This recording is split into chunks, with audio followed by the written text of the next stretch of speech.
அன்பான உறவுகளுக்கு வணக்கங்க. இங்கே கண்மணி என்ன பண்ணுறாங்க, திருடன்னு சொல்லிட்டு கண்மணியை போட்டு அன்பை போட்டு ஒரே அடிச்சிடுறாங்க மட்டையால்.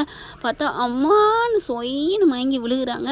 அவங்க பண்ணுறதெல்லாம் அது என்னமோ தெரிலங்க. இங்கே சமைக்கிற அந்த ஹோட்டலில் இருக்கவங்க எல்லாருக்கும் இங்கே வீடு பிடிச்சி கொடுக்குறாங்களோ என்னன்னு தெரில. அதே தான் ஜீவாவும் இப்போ அன்பும் இங்கே கொண்டாந்து வச்சுருக்காரு. எல்லாரும் திருட்டு போய் இங்கே பூரா ஒன்று சேர்ந்துட்டு இப்படி அங்கே பண்ணுறது, கதவை தட்டி தட்டி தட்டி தட்டி விளையாடுறாங்க. அது கண்மணி வர நேரம் பார்த்து அவன் கதவை திறக்கணுமா, அன்பு நீ தான் அப்படி பண்ணுறியான்னு திட்டிட்டு போக, இந்த ஊடலில் கூடலில் சண்டையான்னு சொல்ல முடியல, நான் ஏன் ஓ வீட்டு ஹாலிங் பெல் அடிக்கிறேன் அப்படின்னு சொல்லிட்டு அது வாட்டுக்கு கண்மணி போயிடுது. இப்போ கடைசியாக தாங்க மட்டையை வச்சு ஒரே அடி. அன்பு அம்மானு விழுந்துடுறாரு. விழுந்த கையோட என்னாச்சு அப்படின்னு எல்லாம் அந்த ஏரியா பூரா ஆளுகள்லாம் வந்துடுறாங்க. என்னப்பாச்சு என்னம்மாச்சு அப்படின்னு வராங்களா. கண்மணி அம்மாவும் வந்துடுறாங்க. என்னாச்சுன்னு இவர் சொங்கின்னு மயக்கம் போட்டு கீழே விழுந்துடுறாரா. கண்மணி பார்க்குது, ஐயோ நீங்களா, யாரோ திருடன்னு சொல்லி எல்லாரும் ஓடுனாங்களா, நான் திருடன்னு நினச்சிட்டேங்க அப்படின்னு சொல்ல, அடியே நானும் தாண்டி திருடன்னு நினச்சி ஓடுனேன்னு மயங்கிடுறாரு கீழே விழுந்த வாக்கில். ஐயோ அன்பு அன்பு அன்புன்னு அப்படியே அலப்புறாங்க. எல்லாரும் ஐயோ அன்பு சார் என்னாச்சு என்னாச்சு அப்படிங்கிறாங்க.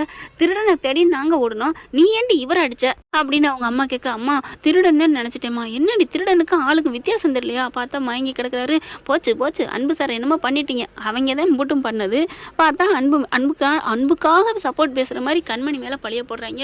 அடுத்து பார்த்தா ஐயோ பாவம் மயக்கமாக இருக்கானே, ஏதாவது பண்ணுங்க அப்படிங்கிறாங்க. தண்ணியெல்லாம் தெளிக்கிறாங்க, எந்திரிக்கவே இல்லை.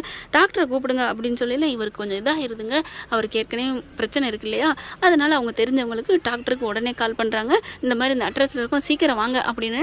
இப்போ என்ன பண்ணுறாங்க, அன்போட ரூம் அதாவது கண்மணி வீட்டுக்கு பக்கத்தில் இருக்கிறதுனால தூக்கிக்கிட்டு கண்மணி வீட்டுக்கு கொண்டு போயிடுறாங்க. அவர் மயக்கத்தில் கிடக்குறாரு. டாக்டர் வந்துடுறாங்க. என்னாச்சு அப்படிங்கல, என்னை மன்னிச்சிருங்க சார், கட்டையால் அடிச்சாச்சு அப்படிங்கிறாங்க. யார் அடித்தது, மனசாட்சி இல்லை, இப்படி அங்கே ஆழம் பறிகிற மாதிரி அடிக்கிறது, மண்டை பார்த்தா அப்படியே பொத்து போயிருக்குங்க, அந்த அளவுக்கு பிளட்டே வெளில வருது. யாருங்க இப்படிலாம் அடிச்சது, அவங்கள சும்மா விடுறீங்க, போலீஸ் கால் பண்ணுங்க, இந்நேரம் மண்டை கபால வரைக்கும் போயிருக்கும் போல இருக்கே அப்படின்னு சொல்ல, கண்மணி அப்படியே திருன்னு முழிக்குது. எல்லாம் இவ தான் அப்படின்னு அவங்க அம்மாவை போட்டு கொடுக்க, அம்மா உன்னை சொல்ல சொன்னிச்சா அப்படின்னு கண்மணி கேட்க, டாக்டர் பார்க்குறாங்க. ஏம்மா புருஷன் பொண்ணு அடிக்கல பிரச்சனை இருக்கும் தான் இல்லைங்களா, அதுக்காண்டி இப்படி இல்லாம மண்டையில் போட்டு அடிச்சுக்குவீங்க அப்படின்னு சொன்னோன்னா இங்கே ஏறி எல்லாரும் இருக்கவங்களும் என்னது புருஷன் பொண்டாட்டியா அப்படின்னு சொல்ல, ஐயோ புருஷன் பொண்டாட்டி தெரியாமல் இதுகளுக்கு நம்ம ஒருத்தருக்கு ஒருத்தர் மூட்டி விட பார்த்தோமே என்னென்ன அப்படின்னு அந்த செஃப் இருக்காங்களா, சீனியர் ஜூனியர் அந்த குள்ள கத்திரிக்காய் எல்லாம் ஐயோ டேய் நம்ம எஸ் ஆயிர வண்டி தான், இவங்களை பற்றி இவங்க நம்ம போட்டு விட்டோமே அப்படின்னு பயத்தில் நிற்கிதுங்க. அதுக்கப்புறம் அங்கே இருக்கவங்க இவங்க ரெண்டு புரிச்ச மாட்டாட்டியா அப்புறம் ஏன் தனித்தனியாக இருக்கணும் அப்படின்னு கேட்குறாங்க. அது ஒரு சின்ன பிரச்சனையில் இருக்காங்க விடுங்களேன் அப்படின்னு அவங்க அம்மா காவேரி சொல்லிடுறாங்க. அதுக்கப்புறம் டாக்டர் ட்ரீட்மெண்ட் பண்ணுறாங்க. பண்ணிவிட்டு கொஞ்சம் நேரத்தில் கண்ணு முழிக்கிறாரு. கண்ணு முழிச்ச கூட டாக்டர் அப்படிங்கிறாங்க, என்ன அன்பு என்னப்பா நினச்சிட்டு இருக்க, உன் உடம்புல உனக்கு அக்கறை இல்லையா, இல்லை சாரி மாத்திரை போடாமல் நீ இருந்திருக்க அதானே. ஆமாம் சார் அப்படிங்கிறாங்க. உடனே கண்மணி பார்க்குது, ஏம்மா என்னமோ எல்லாம் சொன்னீங்களே, நான் அடிச்சுட்டேன் எல்லாம் ஆயிடுச்சுன்னு, இப்போ பார்த்தீங்களா மாத்திரை அவர் சரியாக போடலை, அதனால மயக்கம் வந்திருக்கு. அவர் உடம்புக்கு மாத்திரை கரெக்டாக எடுக்கணும், அப்படி இல்லைன்னா ஆபத்துன்னு அவருக்கு தெரியும். தெரிஞ்சிருந்தேன் ஏன் சார் நீங்கள் ரெகுலராக எடுக்க வேண்டிய மாத்திரை எடுத்திருந்தா எனக்கு கெட்ட பேர் வந்திருக்குமா அப்படின்னு சொல்ல, ஓ அப்போது நீ அடித்ததுனால அவங்க மயங்கலை, அவங்க மாத்திரை எடுக்காதனால தான் மயங்கியிருக்காங்க அப்படின்னு சொல்ல வரையாடி. அம்மா நீலாம் அம்மா எனக்கு பேசுமா ஏற்றுக்கிட்டு, ஏய் அவர் மண்டையை பாருடி என்ன மாதிரி அடிச்சிருக்கிற அப்படின்னு அந்த அதாவது சாரதா எப்படி பண்ணுது காவேரிக்காண்டி அந்த மாதிரி இப்போ நம்ம கண்மணிக்காண்டி இப்படி பேச, அம்மா நீலாம் ஒரு தாயே இல்லைம்மா பேயுமா, எனக்காக பேசுமா, எல்லாரும் என்ன திட்டுவாங்கம்மா, போடி மண்டையை பாருடி, டாக்டர் அவருக்கு பேண்டேஜ் போடுங்க, இல்லைம்மா கட்டு போடுற அளவுக்கு காயம் இருக்குமா, ரத்தம் வந்திருக்குமா அப்படின்னு கட்டு போடுறாங்க மருந்து வச்சு. அன்பு பார்க்குறாரு, அத்தை ரொம்ப தேங்க்ஸ் அத்தை, நீங்களாவது என்ன புரிஞ்சுக்கிட்டீங்களே அத்தை அப்படிங்கிறாங்க. விடுங்க தம்பி, உங்கள் பக்கம் நியாயம் இருக்குது தம்பி, நான் எப்போவுமே நியாயம் தான் பேசுவேன் தம்பி அப்படிங்கிறாங்க. கேட்டுக்க உங்கள் அம்மாவுக்கு இருக்கிற ஈர மனசு உனக்கு எதுவுமே இல்லை, ஆமாம் பெரிய ஈர வெங்காயம் இருக்குது அப்படின்ட்டு, அம்மா நீ வேணா உன் மருமையை மெச்சுக்கோ அப்படின்னு சொல்ல, அப்படியே சந்தோஷம் தாங்கலை காவேரிக்கு. அப்போ மருமைன்னு ஒத்துக்கிட்டாலே அப்படின்னு சொல்லிட்டு அந்த வந்தவங்களாம் என்ன பண்ணுறாங்க, சரிப்பா இது இவங்களுக்குலாம் சொந்த பிரச்சனை போல இருக்குது, குடும்ப பிரச்சனை, நம்ம இதுக்கு இதெல்லாம் தலையிட்டு வாங்க நம்ம போவோம் அப்படின்னு சொல்லிட்டு ஆளாளுக்கு அங்கிட்டு போயிடுறாங்க. போனதுக்கப்புறம் இவர் அன்புனால எந்திரிக்க முடியல. இங்கே பாருங்கள் நீங்கள் இன்றைக்கி ஃபுல்லாக ரெஸ்ட் எடுக்கணும், மண்டை சரியான அடி விழுந்திருக்கு, ரத்தம் நிறைய லாஸ் ஆகிருக்கு, அதனால அம்மா பார்த்துக்கம்மா ஏம்மா இப்படிலாம் பண்ணிக்கிட்டு இருக்கீங்க. இல்லை சார் அது இது ஒரு பிரச்சனை சார், திருடன்னு நினச்சி அடிச்சு போட்டோம் சார் அப்படிங்கிறாங்க. என்ன திருடன் இருந்தாலும் அந்த திருடன் இருந்தாலும் இப்படி அப்படியாம்மா ஒருத்தர் அடிப்பாங்க, இந்த அளவுக்காம உங்களுக்கு கோவம் அப்படின்னு சொல்ல, அவளுக்கு இதை விடவே வரும் சார் அப்படின்னு அன்பு மனசில் நினைக்கிறாங்க. இங்கே பார்த்தா சார் திருடன் அப்புறம் எப்படி பிடிக்கிறதா ஒரு காலில் ஒரு அடி அடிங்கம்மா, பாவம் இல்லையா, அவங்களும் ஒரு உயிர் தானே. என்னது பாவம்மா, திருடிட்டு போவாங்களாம் இவங்க பாட்டுக்க, அடுத்தவங்க மேலே பழி விழுகும் பார்த்துக்கிட்டே இருப்பாங்க, அதனால தான் போட்டு தள்ளினேன் அப்படின்னு சொல்ல அம்மாடியோ அப்படின்னு அன்பு நினைக்கிறாங்க. அதுக்கப்புறம் இங்கே பாருங்கள், இந்த மாத்திரை 1 ஹவருக்கு 1 ஹவர் கொடுங்க, சரியாயிருப்பா, நீங்கள் பயப்படாதீங்க அப்படின்னு சொல்லிட்டு கிளம்புறாங்க. டாக்டர் வெளில போகிறாங்க, வேகமாக பின்னாடியே போகிறாங்க. அவங்க அம்மா போகுதுங்க, காவேரி, அதாவது நம்ம இவங்க கண்மணி அம்மா தாங்க. போயிட்டு சார் டாக்டர் சார் அப்படிங்கல, என்ன அவருக்கு ரொம்ப சீரியராக இருக்குது, இது 1 ஹவருக்குன்னு மாத்திரைன்னு ஒரு சத்து மாத்திரை ஏதாவது கொடுங்க சார். அதான் கொடுத்துருக்கேனேம்மா, அது நீங்கள் வைத்தியம் பார்க்குற மாத்திரை, நான் சொல்கிறது சத்து மாத்திரை. 1 ஹவருக்கு 1 ஹவர் கொடுக்கணும்னு சொன்னால் அவர் மறந்துடுவார், அப்போ தான் என் பொண்ணு கொடுப்பா. நீங்கள் சொல்கிறது ஒன்றும் புரியலையம்மா, அவங்க 2 பேருக்குள்ள சண்டை சார், லடாய் சார், ஃபைட்டு, 3மே ஒன்று தான், சண்டைங்கிறீங்களா? ஆமாம் சார் அப்படிங்கிறாங்க. நீங்கள் தான் சார் டாக்டருங்கிறது கடவுளுக்கு சமம்னு சொல்லுவாங்க, கொஞ்சம் சேர்த்து வைங்க சார் அப்படின்னு சொல்ல, என்னை பார்த்து நீங்கள் கடவுள்னு சொல்லிட்டீங்க பாருங்க ஐயாவோட பர்ஃபார்மன்ஸ் எப்படி இருக்குன்னு அப்படின்னு உள்ளர வராங்க. கண்மணி என்ன பண்ணுது, அங்கிட்டு போய் தண்ணி போய் குடிச்சிக்கிட்டு இருக்கு. என்ன சார் என்னாச்சு அப்படின்னு சொல்ல, இவர் அன்பு அப்படியே மயக்கத்தில் இருக்க, அம்மா இங்கே வாங்க, நான் ஒன்று சொல்ல மறந்துட்டேன். என்ன, அவங்களுக்கு எப்பப்போ மாத்திரை கொடுக்கணுமோ சுடுதண்ணி வச்சு தான் கொடுக்கணும் அப்படி சொல்ல, ஆக டாக்டர் சூப்பர் டாக்டர்னு கண்மணி அம்மா நினைக்கிறாங்க.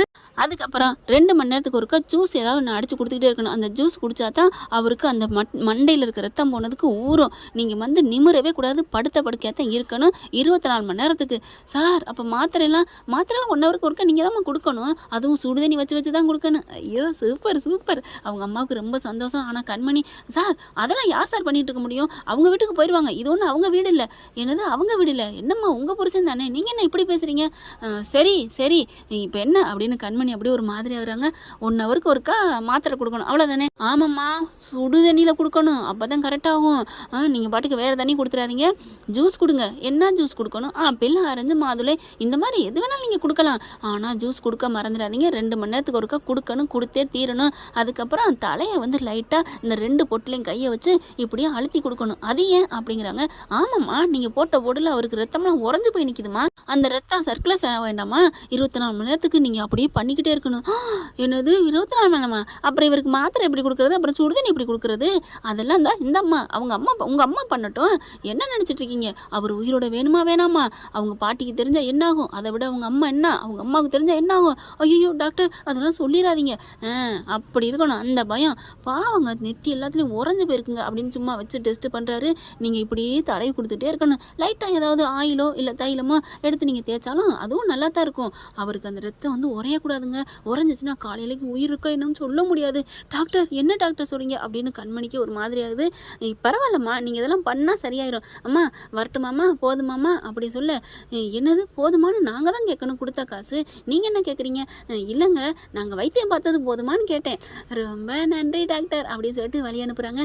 டாக்டர் நான் ஒரு கோடு தான் போட்டேன், நீங்கள் ரோடே போட்டீங்க அப்படின்னு கண்மணி அம்மா சொல்கிறாங்க.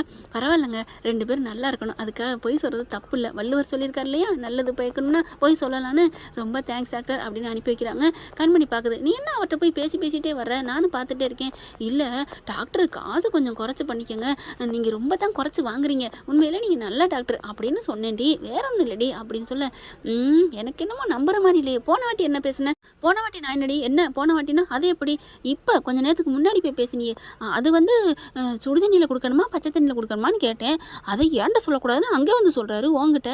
ஓ அப்போ இதுதானா, வேற ஒன்றும் இல்லையே, வேற ஒன்றும் இல்லடி, நான் என்னத்தையோ சொல்லி அவர்கிட்ட சொத்தை எடுக்க போகிறேன், நீ வேற அப்படின்னு சொல்லிட்டு அம்மா அப்படின்னு அன்பு முணங்குறாரு. அவருக்கு உண்மையிலே மண்டை வலி. ஏய் தலையை தடவி விடுறி, தலையை பிடிக்கிறாரு. ஐயோ என் தலை விதி அப்படின்னு போய் உட்காடுறாங்க. எப்படின்னு தலையை தடவ, அம்மா என்னம்மா பொசிஷன் வரலம்மா அப்படின்னா உட்காடுறி அப்படின்னு சொல்லிட்டு, தம்பி கொஞ்சம் தலையை தூக்குங்க அப்படின்னு தூக்க பார்க்குறாரு, தூக்க முடியல. அப்புறமா லைட்டாக அப்படி ஒரு கணிச்சு வைக்கிறாரு, ஏன்னா மண்டையில் அடிபட்டு கட்டு போட்டிருக்கிறதுனால. இப்போ என்னென்னா லைட்டாக 2 பொட்டில் இந்தாடி வச்சுக்கடி அப்படின்னு சொல்லிட்டு ஆயில் கொண்டாந்து கொடுக்குறாங்க. லைட்டாக தேய்ச்சி விட்டுக்கிட்டே இருடி அம்மா, 24 மணி நேரம் என் கையை வலிச்சிருமா, 6 மாதம் இப்படியே தடவிக்கிட்டு இருந்தால் வலிக்காது அப்படின்னு ஒரு படத்தில் காமெடி மாதிரி 24 மணி நேரம் இப்படி தேய்ச்சிக்கிட்டு இருந்தால் என்னம்மா ஆகுறது, தேய்ச்சி தாண்டி ஆகணும், இல்லைன்னா உனக்கு குழப்பலி விழுந்துடும் அப்படி சொல்ல பண்ணி தொலைக்கிறேன். சரி மாத்திரை கொடுக்கணுமே, உன் மாப்பிள்ளைக்கு போயிட்டு தண்ணி கொண்டு வா, சுடு தண்ணி சொல்லிட்டு போனார்ல, அப்படின்னு சொல்ல சுடுதண்ணி வச்சு கொடுக்குறாங்க. மாத்திரை போடணும், வாயை திறங்க அப்படின்னு சொல்ல அப்படின்னு திறக்கிறாரு. அப்பா உள்ளுக்க உலக உருண்டையே தெரியுது அப்படின்னு கண்மணி நினச்சிட்டு மாத்திரையை பத்தக்குன்னு போடுறாங்க. அப்படின்னு பொறையறியுது. ஐயோ அப்படின்னு இவங்களுக்கே ஒரு மாதிரியாவது சாரி அன்பு அப்படின்னு சொல்லிட்டு லைட்டாக தடவி கொடுக்குறாங்க. நெத்திலையும் தட்டி விடுறாங்க. அப்புறமா கழுத்து தொண்டையை தடவி கொடுக்க அவருக்கு அப்படியே இதமாக இருக்குங்க. அடடடா டாக்டரே, நீ சொல்லிட்டு போனது நல்லா தான் இருக்குது, கண்மணி அடித்தது நல்லா தான் இருக்குது, மாத்திரையை தொண்டைக்குழியில் தூக்கி போட்டது நல்லா தான் இருக்குது அப்படின்னு நினைக்கிறாங்க. தண்ணியை கொடுத்து அப்படியே மெல்ல இறக்கி விடுறாங்க. அப்படியே விடிய உட்காந்துருக்கிறதா, விடியறதுக்குள்ள இன்னும் இவர் என்ன கூத்தடிக்க போறாருன்னு தெரியலையே அப்படின்னு கண்மணி புலம்பி தள்ளுறாங்க. என்ன ஃப்ரெண்ட், இப்படிலாம் போனால் நல்லா தானே இருக்கும், பார்க்கலாம் என்ன நடக்க போகுதுன்னு. இந்த படத்தையும் உங்களுக்கு பிடிச்சிருந்துச்சுன்னா உங்கள் பொண்ணான கையில் லைக்கை போட்டு சப்ஸ்கிரைப் பண்ணிடுங்க. Thank you friends. இந்த வீடியோ உங்களுக்கு பிடிச்சிருந்தா தயவு செய்து லைக் பண்ணுங்க. இன்னும் அப்டேட்ஸ்க்காக சேனலை சப்ஸ்கிரைப் பண்ண மறக்காதீங்க. நம்ம கிட்ட இருக்க எல்லா சேனல்ஸோட லேட்டஸ்ட் வீடியோ அப்டேட்ஸ்க்காக மேல ரைட் சைடுல காட்டுற லிங்கை கிளிக் பண்ணி வாட்ஸ்அப் குரூப்ல ஜாயின் பண்ணுங்க. உங்களிடம் விடைபெறுவது நான் உங்கள் மெஹர்.